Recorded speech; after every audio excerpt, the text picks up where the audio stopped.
Hi, it's Steve. Today we'd like to show you how to change a freezer door shelf retainer on your refrigerator. It's a really easy job. Let me show you how we do it. Now, to replace that retainer bar in your freezer, we're simply going to open the freezer door up. If the old retainer bar is still in place, we'll need to remove these two end brackets. Simply lift out on the back, release it from that tab.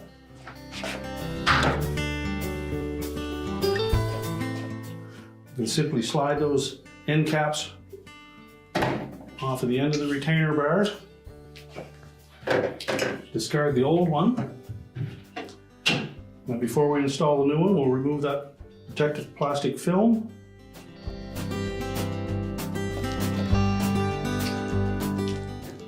And simply take the end brackets and slide that tongue into the end of it.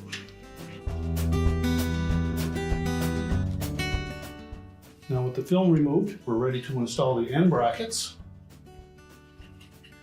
So we want to make sure that we place that long tab in below the inside edge of that retainer bar. Push it all the way on, and we'll do the same on the opposite side. Again, make sure that that tongue of that clip goes in underneath the folded edges. Press it on firmly.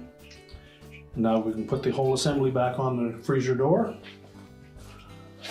We simply need to clip it onto these two tabs on the door liner.